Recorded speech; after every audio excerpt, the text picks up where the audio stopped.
Rahul മാങ്കുടത്തിലിനെ MLA സ്ഥാനത്ത് നിന്ന് അയോഗ്യനാക്കണമെന്നാവശ്യപ്പെട്ട സ്പീക്കർക്ക് പരാതി. ഡി.കെ. മുരളി എംഎൽഎയാണ് പരാതി നൽകിയത്. പരാതി പരിശോധിച്ച് നിയമസഭാ എത്തിക്സ് ആൻഡ് പ്രിവിലേജസ് കമ്മിറ്റിക്ക് കൈമാറുമെന്ന് സ്പീക്കർ അറിയിച്ചു. എസ് ഷീജ വിവരങ്ങൾ നൽകാൻ ചേരുകയാണ്. ഷീജ, ഏറ്റവും പ്രധാനപ്പെട്ട ഒരു വിഷയമാണ് ഇപ്പോൾ എംഎൽഎ സ്പീക്കറുടെ ഉൾപ്പെടെ മുൻപിലേക്ക് പരിധിയിലേക്ക് കൊണ്ടുവരുന്നത്. എന്താണ് ഈ പരാതിയിൽ പറയുന്ന കാര്യങ്ങൾ?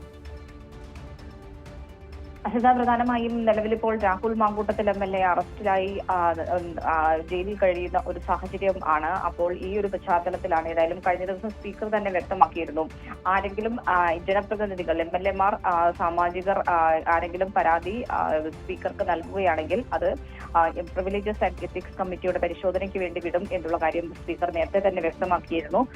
ഇപ്പോൾ നിരവധി എംഎൽഎമാർ അതിന്റെ അടിസ്ഥാനത്തിൽ പരാതി നൽകുന്നതുമായി ബന്ധപ്പെട്ടുള്ള കാര്യങ്ങൾ സ്പീക്കറുടെ ഓഫീസ് റൂമിനോട് ചോദിക്കുകയും ചെയ്തിരുന്നു. അതിന്റെ പശ്ചാത്തലത്തിൽ തന്നെയാണ് ഇപ്പോൾ വാമനപുരം എംഎൽഎ ഡി.കെ. മുരളി സ്പീക്കർക്ക് ഒരു പരാതി നൽകിയിരിക്കുന്നത്. ഈ വിഷയം സഭയിൽ ഉന്നയിക്കണം എന്നുള്ള ആവശ്യം.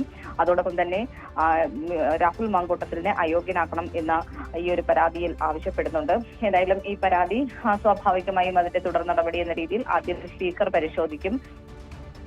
സ്പീക്കർ പരിശോധിച്ചതിന് ശേഷമായിരിക്കും ഇത് പ്രിവിലേജസ് ആൻഡ് എത്തിക്സ് കമ്മിറ്റിയുടെ പരിഗണനയ്ക്ക് വിടുന്നതിൽ ഒരു തീരുമാനം ഉണ്ടാവുക. അല്ലാത്ത പക്ഷം സഭയിൽ ഈ വിഷയം അവതരിപ്പിക്കുവാനും സാധിക്കുന്നതാണ്. അപ്പോൾ എന്താണ് ഇതിൽ തീരുമാനം എന്നുള്ളത് സ്പീക്കറുടെ വിവേചനാധികാരമാണ്. അതിന്റെ അടിസ്ഥാനത്തിലായിരിക്കും വരും ദിവസങ്ങളിൽ ഇതിൽ തുടർ നടപടി ഉണ്ടാവുക.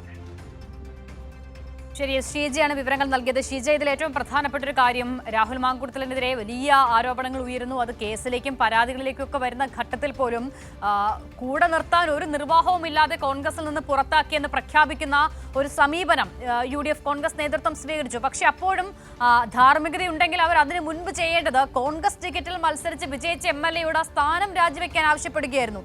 അത് ചെയ്യാതെ പുറത്താക്കിയ ശേഷം ഇനി ഞങ്ങൾക്ക് ഒരു ഉത്തരവാദിത്വവുമില്ല, ഇനി ഞങ്ങൾക്ക് ആ വിഷയത്തിൽ ഒന്നും ചെയ്യാനാകില്ലെന്ന് നിലപാട് സ്വീകരിക്കുന്ന കോൺഗ്രസ് നേതൃത്വത്തിന്റെ ഇരട്ടത്താപ്പിനുള്ള തിരിച്ചടി കൂടിയായി ഈ പരാതി മാറുന്നുണ്ടല്ലേ? ഇനിയിപ്പോൾ എന്തായാലും ആ കാര്യങ്ങൾ നിയമത്തിന്റെ വഴിക്കാണ് നീങ്ങുകയെങ്കിൽ പോലും